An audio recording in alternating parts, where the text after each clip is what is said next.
يحلو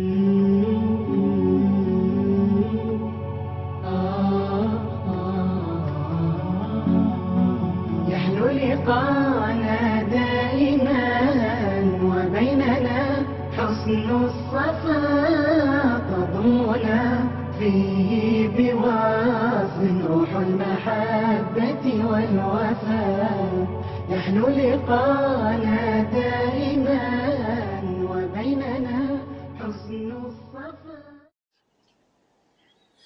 Assalamualaikum warahmatullahi wabarakatuh.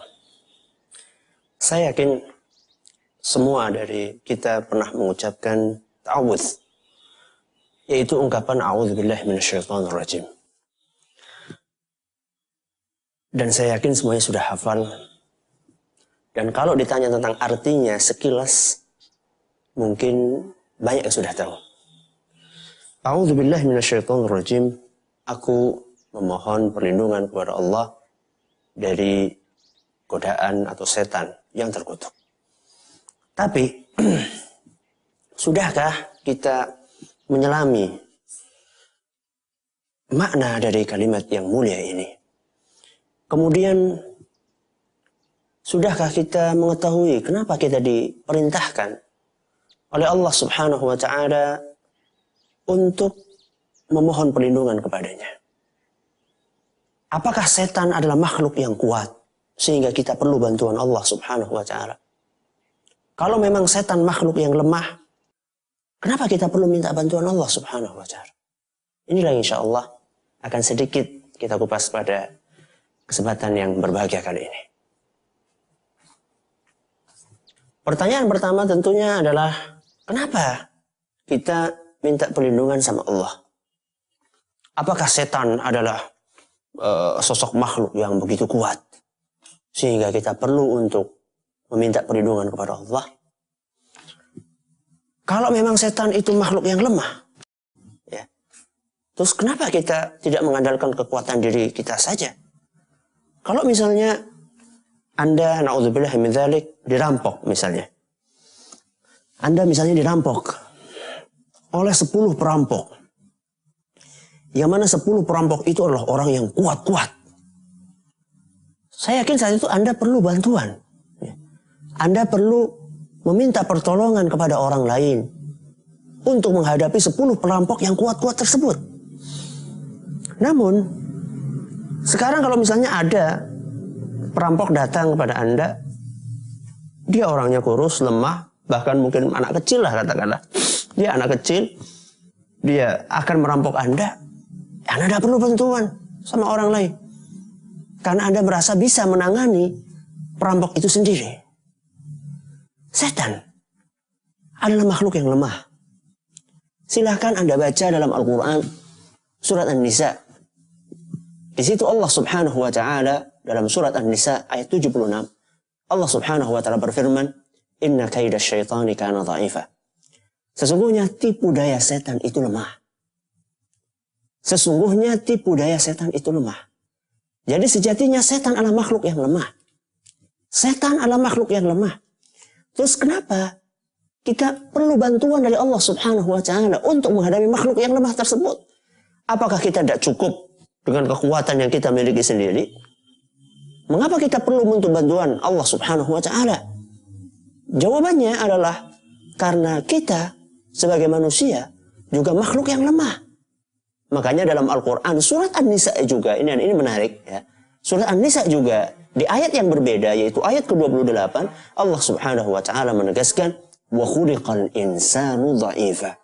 Manusia itu diciptakan sebagai makhluk yang lemah. Berarti setan lemah, manusia jadi lemah. Berarti sekarang lemah versus lemah. Kalau lemah ketemu sama lemah, siapa yang menang? Yang jadi pertanyaan, siapa yang menang? Yang menang adalah yang minta pertolongan kepada yang maha kuat, yaitu Allah Subhanahu wa Ta'ala.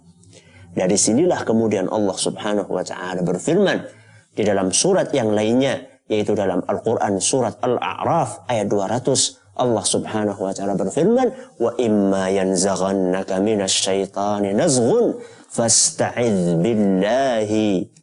Kata Allah Subhanahu wa Ta'ala, seandainya kalian sedang diganggu oleh setan, Maka mintalah perlindungan kepada Allah subhanahu wa ta'ala. Mintalah perlindungan kepada Allah subhanahu wa ta'ala.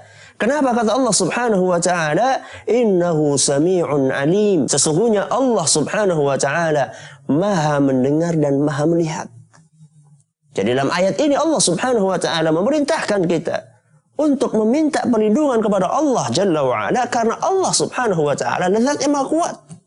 Supaya kita menang melawan setan, kita harus minta perlindungan dan pertolongan serta bantuan dari zat yang maha kuat, yaitu Allah subhanahu wa ta'ala. Dari sinilah kita diperintahkan untuk beristiazah. Maka jangan sampai di antara kita terlalu mengandalkan kekuatan dirinya sendiri. Mentang-mentang ana udah sholat 5 waktu dengan rajin, ana sudah berzikir, ana sudah berpuasa, ana sudah berhaji, tidak mungkin setan akan menang melawan saya. Ini semuanya adalah penyakit yang sangat berbahaya. Makanya Nabi SAW di antara doa yang sering beliau ucapkan, sebagaimana diriwayatkan oleh Imam Al-Bukhari dalam Al-Adabul Mufrad, dan doa ini atau hadis ini dinilai hasan oleh Syekh Al-Albani. Kata Nabi SAW, Allahumma rahmataka arju. Ya Allah, aku mengharapkan rahmatmu, wahai Allah. Aku mengharapkan kasih sayangmu, wahai Allah. Kemudian kata Nabi apa? Wala takilni ila nafsi tarfata'in. Janganlah engkau jadikan aku bergantung kepada diriku sendiri. Tarfata'inin, walaupun cuma hanya sekedar sekejap mata. Sekejap mata itu berapa sih? Sekejap mata. 1 detik. Atau bahkan kurang dari itu. Nabi kita SAW tidak mau menggantungkan diri kepada kekuatan dirinya sendiri saja. Karena apa? Karena manusia adalah makhluk yang lemah. Seandainya Nabi kita Muhammad SAW adalah merupakan sosok makhluk yang paling bertakwa, keimanannya paling unggul, ketakwaannya paling tinggi di antara sekian banyak manusia yang ada di muka bumi, saja mengakui kelemahan dirinya. Kenapa kita tidak seperti itu, wahai kaum muslimin dan kaum muslimat yang kami hormati? Maka mari kita berusaha untuk mengucapkan a'udzubillahi minasyaitonir rajim. Bukan hanya sekedar di lisan kita, tapi kita masukkan ke dalam hati kita. Kita meyakini bahwa kita adalah makhluk yang lemah. Kita adalah insan yang fakir, yang membutuhkan bantuan dari Allah subhanahu wa ta'ala. Sehingga kita senantiasa menggantungkan nasib kita, urusan kita, kepentingan kita, seluruh kehidupan kita hanya kepada Allah subhanahu wa ta'ala. Wa tawakkal 'alal hayyil ladzi la yamut. Kata Allah subhanahu wa ta'ala, bertawakkallah kalian kepada yang maha hidup, yang tidak akan pernah mati.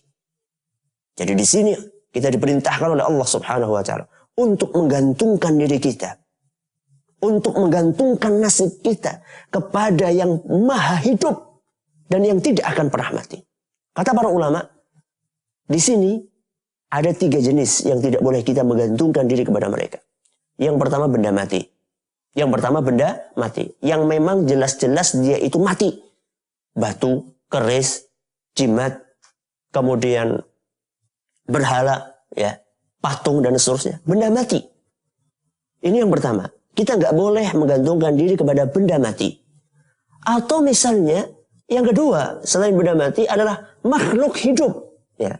Makhluk hidup yang akan mati. Ya. Jangan kita menggantungkan diri kepada makhluk hidup yang akan mati. Karena mereka suatu saat nanti akan hilang. Mereka suatu saat nanti akan tidak ada di muka bumi ini. Ini makhluk hidup yang mati. Yang akan mati siapa? Ya manusia. Ya. Jin, setan dan seterusnya. Dan yang ketiga adalah makhluk hidup yang sudah mati. Siapa itu? Ya mereka lah yang ada di kuburan. Ya. Mereka lah yang ada di kuburan. Jangan kita gantungkan diri kita kepada mereka. Tapi gantungkanlah seluruh urusan kita. Mohonlah perlindungan dan bantuan dari Allah subhanahu wa ta'ala. Al-Hayy, yang maha hidup. Alladzi la yamut, yang tidak akan pernah mati. Semoga yang sedikit ini bermanfaat. Wallahu ta'ala a'la wa a'lam. Assalamualaikum warahmatullahi wabarakatuh.